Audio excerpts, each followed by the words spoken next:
Welcome, everyone, to the MMA Happy Hour. I am Kyle Anthony, your host, where today we are talking UFC 303. We've got Alex Pereira versus Jiri Prochazka, the rematch. We're going to dive into 4 plays on this card with my guy, Clint. Listen, Clint, how you doing, man? How you feeling? How you doing? How things going, man? Glad to have you on today. Doing good, man. Thank you for the invite. Always love talking fights with you, so appreciate being here. It's only Wednesday, and we've only got about half the props, so I'm a little irked about that. But besides that, I'm good to go. Looking forward to the fights this weekend. Awesome. So before we dive into, first we're going to talk the main event, but I want to let everybody know real quickly, on Twitter, I am doing a giveaway this weekend. I'm going to be announcing it today. It's going to be for this little gem here. Alex Pereira rookie card. It's a perfect 10 gem mint condition. Got it here. If you can see the somewhere around there, the perfect 10 there.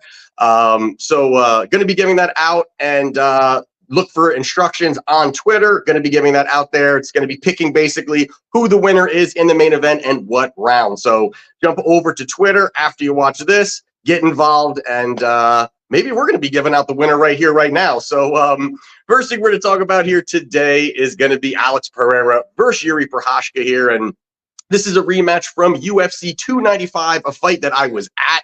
Awesome fight overall. Loved it. Great, environment there. It was electric.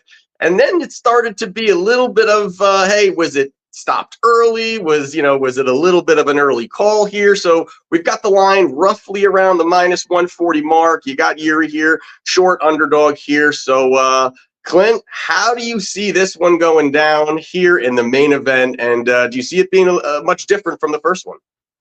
Yeah, actually, I see it being a lot different from the first one, man. That's kind of a common theme with mixed martial arts fights. A lot of people see it one time and they're like, "Oh, that's it. It can never happen any other way." And then you get weird stuff like heavyweights going the distance and stuff like that. So you just never know what's going to happen. These fighters are smart. They're high level. They will make adjustments based off the experiences they had in the first fight. So I'm expecting new wrinkles. I definitely don't think this is going to look like the first fight. Actually, I think this fight is it's Jiri's, man. I've already got a bet on the dog here in this spot. I'm going with Jiri for the upset. I think he's going to have made some adjustments with the way he approaches Poatan in there, and the grappling he was getting going in the first fight seemed to be pretty effective. It was working well. You make one mistake with Alex Pereira, you catch that left hook and you're done. So I think he's going to be a little bit more sound, a little bit more technical, maybe a little bit less aggressive. And if he plays that kind of a game, we could see this fight going a little deeper. I kind of feel like we're going to get into like the second, third, maybe fourth round of this fight. But eventually, I do think the grappling of Jiri is going to end up being a little bit too much. And I kind of think he's going to finish Pereira in this one. Ooh, is there a round that you like, or you're just playing the KO? I'm looking at 3. I think it's going to be round 3, man. Just a prediction. The bet is straight up on Jiri's money line. I think there's plenty of value in that number. Everybody and their mom is rushing to the window to bet Alex Pereira at this point because of what they saw last time. But that number is coming down on Jiri. So the money is on the dog side here. And I'm feeling pretty good about having +145 in my pocket right now. Yeah, that's a great number. Great number on that. You've done your part. You've got a good ticket in your pocket there. And that's the one thing here at this is that, going down, breaking this one down, the big thing for me was, how can it be different? What is the change that Jiri brings? Now, it's not that Jiri got ran over in that fight by any means. I mean, like you said, it was very competitive. The strikes landed was 38-30. Alex obviously close, plus a takedown for Jiri. And then, as to your point, he gets caught, fight over, and all that other happens where it's wasn't short, a little quick on the trigger there to call it, but. You look at the fight, and I think the first thing for me really is the takedowns, that we are looking at here. And over 5 fights, Jiri only has 3 successful takedowns. Now, that doesn't really mean that he can't do it. I just think that this is a spot where it's not normally his path. And does he have the wrestling? You've got Alex, who is working with Glover. Obviously, that's always going to be the storyline when you talk about takedown defense. Oh, Glover's in his corner. That's going to obviously be something, but I do think it's a little overstated, and I do think that he can actually keep this fight standing. And I think that Jiri can, throw in some level changes, change the pace a little bit, dictate the pace a little bit for Jiri, because he's obviously so unorthodox. He's got a lot of power, different movements. You don't got a guy like Jiri in your training camp moving around like that. So it's obviously a little bit tougher to kind of prepare for. But the other part that really always keeps pulling me over when I'm breaking this fight down to the Pereira side is that how hittable Jiri is. 41% striking defense really worries me there. Always has his hands down. He's a guy that either of these guys, can catch you once, fight could be over. So they both have that nuclear option where they could land it, they could land the big shot, they can get that finish. But the other part of it is I just think that Pereira is just more technical. I think he's very technical on the feet. I think that also a big thing for me here, and I said this last time when they were fighting, was the leg kicks, man. It worries me a lot about Jiri, about how he gets chopped down. Even Rakic was having a ton of success on those leg kicks, and that really, even to Jiri's credit, he's so damn tough. He just keeps moving forward and he doesn't stop. So it's not that he can't take it. Obviously, it hinders him, but he's such a warrior. He's going to keep moving forward. That bothers me a little bit on that top of that. So, and you also add in these guys both fought at UFC 300. Alex really, although he's getting older and older, this guy's not taking damage. I mean, he just is not taking damage over these last few fights. He does not take much damage. He's knocking guys out quick. Even go back to the Strickland fight, to the, all these fights, really the Izzy fight was the most battled kind of fight. Everything else, he's kind of running through these guys, or he's not taking a lot of damage. But I think that you've got, a same thing Jiri had. Big damage on his leg. It was a battle with Rakic. Credit to him, he won. So I just think in this spot here, I gotta go Prochazka. No, not Prochazka. I gotta go Alex Pereira here. I'm gonna go that way. The line is moving, and it's definitely interesting where this movement's coming from. Like you said, I feel like I'm hearing everybody. Keep saying Pereira, and this line is shortening. So it's interesting to kind of see where that is. They're definitely respecting some of this money that's coming in on Jiri. But I'm going to go, Pereira probably by knockout and maybe kind of, get some of that plus money. Anything else you want to add to this one? No, man, I mean, you got it pretty much nailed there. We're on opposite sides of this one, and it just kind of is what it is. I've always said with Alex, if that left hand lands, you're going down. It does not matter what else happens in that fight. So personally, I don't think that Alex is ever really a bad bet, but I think that the spot is different in this one. Last time they fought, Jiri was coming off of a long injury layoff, and he went straight into the title picture right after that injury layoff. He's had a couple fights now. He got to knock the rust off. He's been able to prepare for his opponent. And while you're right, Alex is not taking any damage in these fights, he's also an older man who's been extremely active recently. This is his second professional combat sports lifetime. So the repeated camps, the quick turnarounds, I don't know that that necessarily favors him. Now, he's a consummate professional. He's a guy that's been doing it forever. So I can't really say that he's not going to be ready to fight. You know what I mean? So he's going to be ready to come out there and go. But we also kind of see the same Alex Pereira every single time out.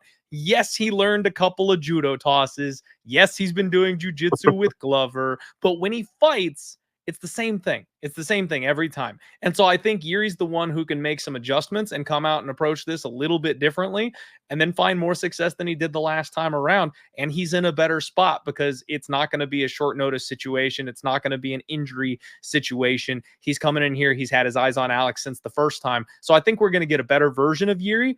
And for me, I bet Jiri the first time, got to go back to him if I think he's going to have a slight advantage, right? All right, we are on opposite sides on that one, but I mean, with the ticket you got at that plus money, that's really a strong spot there that you got. So we shall see what happens in the main event. But the next one we're going to talk about here is Ian Garry minus 140 against Michael Page around plus 115. And this is probably one of the more exciting fights on the card. I mean, just how much hype is behind both of these guys and really the talent, the excitement that they both bring. So how do you see this one playing out, and what's your play here? Yeah, man, I really like Ian Garry in this spot. This seems to be the UFC's move, right? They've brought in a guy like Michael Chandler. And they brought him into the UFC. He makes a devastating UFC debut, and then they immediately throw him to the Sharks. And he starts taking L's in the UFC. And I feel like that's the exact same game plan that they're using here in this spot. I don't think Michael Venom Page is a title contender. I don't think the UFC is going, MVP is the guy who's going to run this division for the next couple of years. MVP is a star. MVP is a guy that they can use to boost other fighters. MVP is a guy that they can throw in a co-main event on any given fight week, and people are going to tune in and be like, that's a name I want to see.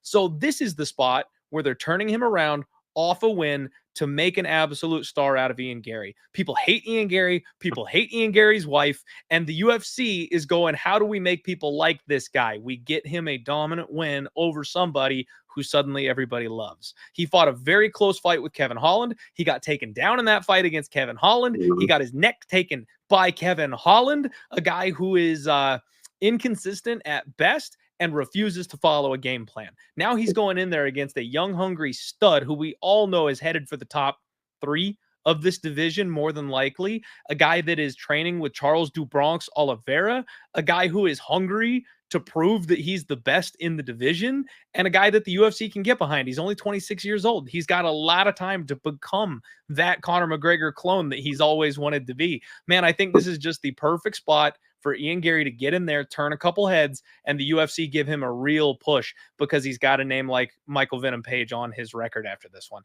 I like Garry. I think he's going to go to the grappling, which is going to surprise a lot of people. Man, I jumped in early. I got the submission prop at plus 1250. It's down to about 9-1 these days, and I know people think I'm crazy. He's a point striker. He wants to play and stick on the outside.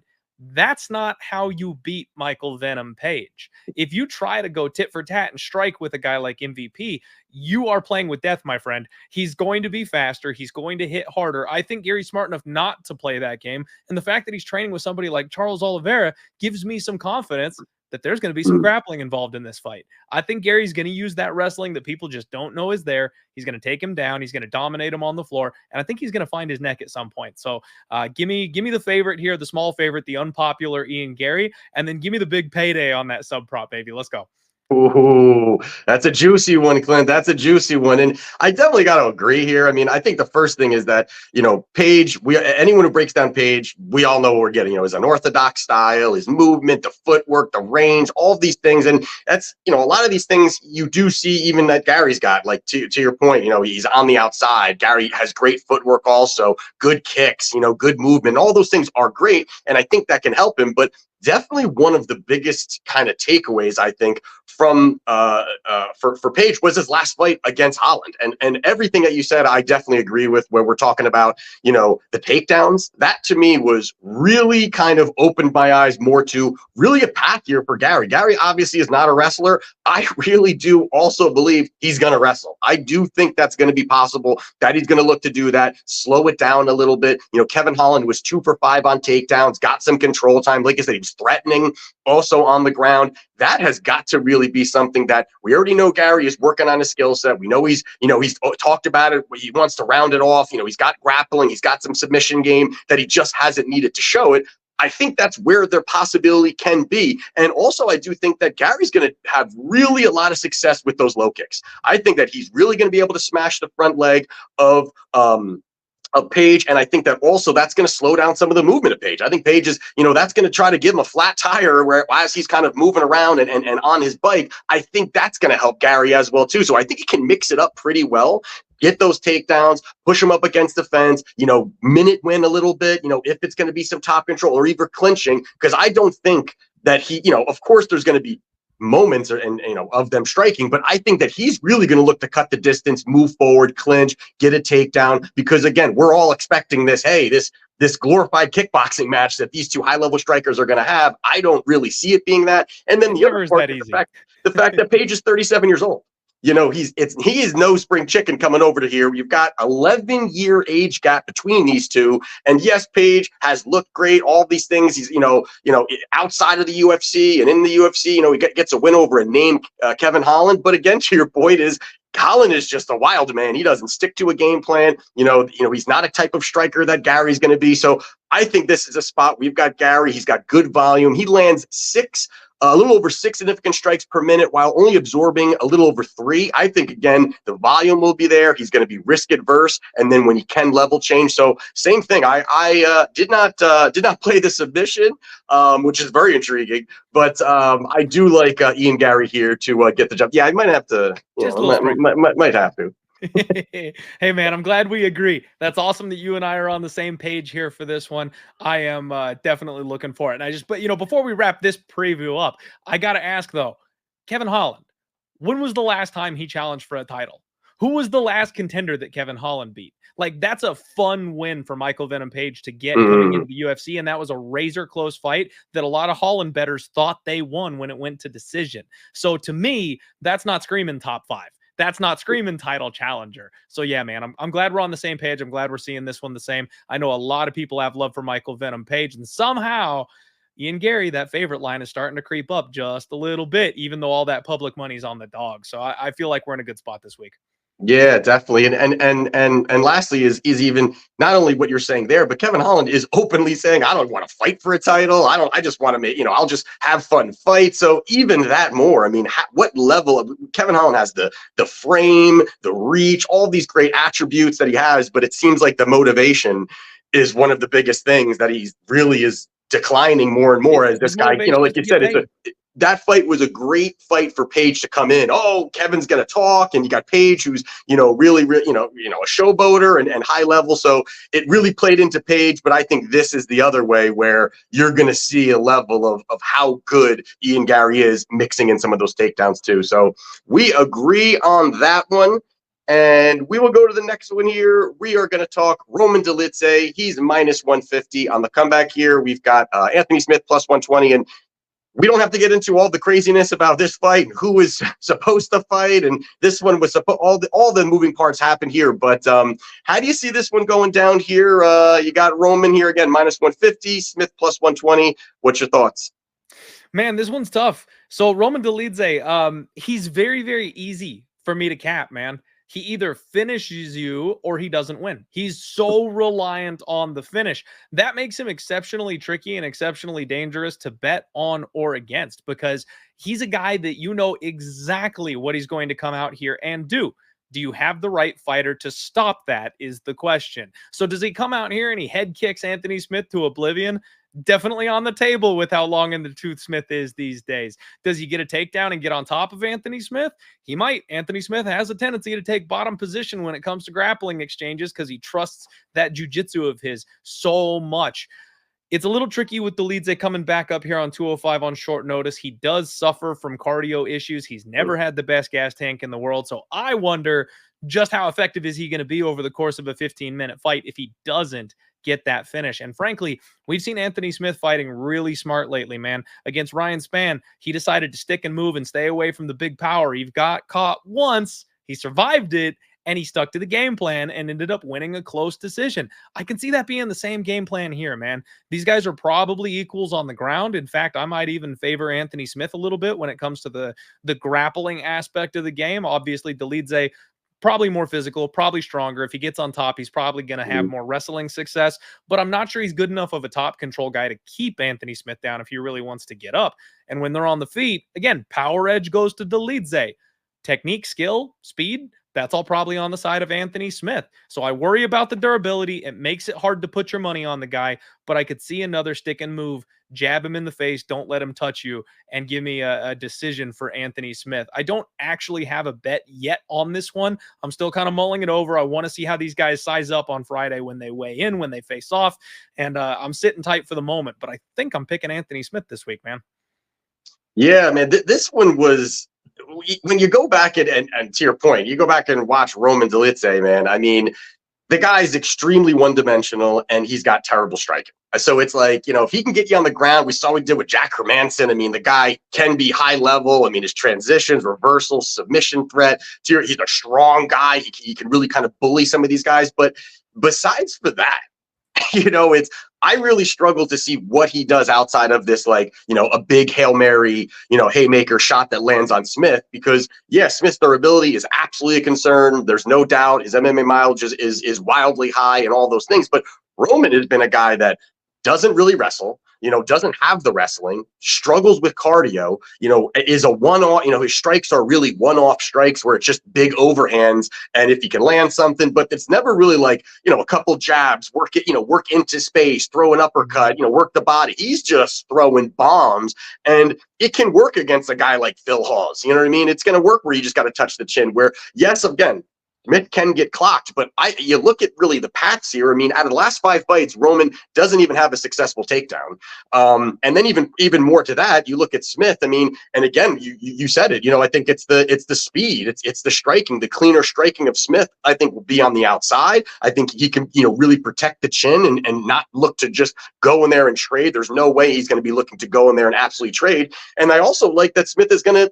I mean, I love the leg kicks, and this is another spot where I think there could be the leg kicks there. You saw the same thing that he did with Vitor Petrino, where Petrino was, same thing. He was chopping at the legs, and that forced Petrino to start to shoot, start to get in tight. Like, he just didn't like that. And if that's Smith, if Smith really sees that being a path, I think that's where he's going to really chop away the land and really find opportunities, because I just really think that Dolidze striking is just shit. I just think it's absolutely terrible, and that's really where you can see some opportunities. And again, it's hard to back Smith a little bit. Again, to your point, it's hard to back Smith a little bit just because what we've seen from him. But again, beating a guy like Petrino, who we're not sure really what he is now at this point. He was kind of trying to be this rising star, and they were setting him up for Smith, and he loses. So it's interesting to see kind of where that is. But again, if Dolidze really is not going to be able to wrestle or look for takedowns and just have a 15-minute rangy striking bout, I think that's Smith all day. And I think that he's going to find opportunity there. I don't know if this has even got the props are out on this one plus yet. 350. The decision? The decision prop for Smith is plus 350. That's very intriguing also, because it's going to be, I don't really see him finishing Dolidze. I think Dolidze is tough enough where even, and Smith, I don't think is going to go for it either. So I think this is where it's the second and third round could really be Smith, and Smith is just going to pitter patter shots and just look to win on the scorecard. So the decision is really intriguing, but I do like Smith getting this job done here in this one at the short price, plus money price there. I'm right there with you, man. I might have to jump in and actually lay a bet on it. I'm free rolling a little bit. I had Anthony Smith in his last fight, but plus 125 is not nearly as sexy as plus 400. So that's kind of the juggling act that I'm doing here, trying to decide if I want to jump in or not. Yeah, no, that's a great number, but yeah, at least we're both on the same page there. We both are looking at Anthony Smith with a possibility of sliding in there on the decision. Now, last fight we're going to talk about here is going to be Martin Buday, big favorite here, minus 295 against Andrei Arlovski, plus 220. This opened up Buday around minus 400. That's come in a little bit. You had Arlovski was around plus 330. That's come in. So you're definitely seeing some Arlovski money here. But how do you see this one going down? Man, I think this one is clear as day. Very, very simple for me. The favorite is justified. I try to hold off of betting these old dogs when they get near the age of 40. We start worrying about them when they're 38, 39, especially when they're lifelong career martial artists like Andrei Arlovski and you're getting double-digit knockout losses. You got to be a little careful with those guys. Andrei did a great job of reviving his career, man. He brought it back from the dead. He had a couple more good wins, but he's been facing a really low level of competition in the UFC, and now he's on another 3-fight skid. 2 of those, mind you, being by finish. Martin Buday is a guy who is really big for the division. He's young enough for a heavyweight to still be considering coming into his prime. He's only taken 1 loss at the UFC level, and that was to an absolute physical monster in Shamil Gaziev. He's not going to have to worry about that with Arlovski. Arlovski's become a decision merchant, man. Point fight, protect the chin, survive, squeeze your way to a decision where it's just close enough for the judges to give you the nod. I don't think that's going to work here. Buday's going to be more physical. He's going to be stronger. He's got more volume at this stage of their careers. And on top of that, man, Buday just got promoted to BJJ black belt. I think that's a big thing that people are not going to be noticing in this fight, is that Buday has taken a rank up in his belt level. And not that that's necessarily going to mean he's going to jump for flying triangles in this fight or anything like that, but he's training with Parkin and Aspinall. And if we know anything about those guys, they love to use their hands to set up level changes. And Buday already loved just pushing people up against the fence and kind of grinding on them. Now, if he can get them down, now if he can get on top of them, oh, that's starting to sound like music to my ears, man. I like Buday in this spot. I parlayed him up. I know it's a big price tag. I do think he covers it, and I think we should take a look at that submission prop when it drops. It's not out on the state side of things yet, but I'm seeing like plus 400, plus 350 at Bet Online, so I'm fingers crossed that FanDuel and DraftKings will give me something a little sexier. But I like Buday, and I wouldn't be shocked at all if he finishes here. Yeah, this one, I mean, there's absolutely a path here for Buday. I mean, there's definitely a path for him here. To your point, he's definitely going to be, it's could be a boring kind of, situation where he does a lot of the, push up against the fence, lean on you, wear down on you, dirty boxing, keep you there, win positionally. And that's something that I think, is possible where he does it. But the one issue for me is just how sloppy he can be. He definitely is going to have the volume. He's going to have that volume where he's going to push forward, have that volume and kind of cut into range to get into the clinch by just throwing volume and then kind of wearing on you. And that is really where I think it could go, where he could kind of just hold him against the fence, keep him there. But I think the only reason is that this line, I just feel, is still a little bit too wide, where I think that if Arlovski is going to win, we know that when he reinvented himself, he all of a sudden started to, I'm not going to swing and bang. I'm going to just protect the chin, be very, very patient, work. He's going to be a lot of times he's much smaller than a lot of these heavyweights. And, he's utilizing that hand speed, the footwork and those kinds of things. That is going to have to be his path here, is work at range, leg kick, couple 1-2 combinations, get back on the outside and frustrate him. Because if this was in the apex, I would really like Buday here. I would think that Buday would be able to cut that distance a lot easier, push him up against the fence and those kinds of things. And even with Buday, who does have, again, the grappling credentials, over his last 6 fights, he's got 1 successful takedown. So, he obviously doesn't need the takedowns to win, but it's something that where if he is unable to get it to the ground, yes, again, he can lean on Arlovski, I think, for as many rounds as he can. But I do think that the speed at which that Arlovski is going to have his hand speed, I think it's going to be a little bit better. Yes, 45 years old is you don't want to be, making your career backing 45-year-olds. But I think that at this price is not terrible here. And I do lean the Arlovski side. This is a spot I have not actually placed a bet on, but I am leaning that side. And if even to get a little bit juicier, I am kind of thinking that Arlovski, out of his last 10 wins, all of them were by decision. I think that this is, if he wins, it's another decision price. And I think that could be a pretty sizable number if he's going to be able to get out of it. I don't think he's going to put Buday away. I also think that Buday does struggle a little bit with cardio. Not that Arlovski's some cardio machine, but I think fueling this relentless takedown ability, I don't think he's able to do. And I think that's where you could possibly see Arlovski finding success, working at range. And that's kind of the way that he's going to possibly be looking to go here. So I do lean the Arlovski side here. I do like via points as another little sprinkle spot there. But yeah, I kind of got to go with it. I'm a little nervous about Buday, though, at this big number. I'm a little nervous of Buday, but that's my play there. All right. There you have it. So I think we split there. I think we kind of split there on our picks, but I'm excited, man. I'm excited for it. I think this is going to be a great card. And also I appreciate you coming on today, Clint, and good luck on your bets, and I appreciate it, my man. My man, appreciate the invite. This was fun. Thank you very much, and let's both make some money on Saturday. Hey, sounds good. Sounds good. So there you have it for UFC 303. And if you want to become a client, a link down in the description. And let's cash this weekend. Good luck. We'll see you next week.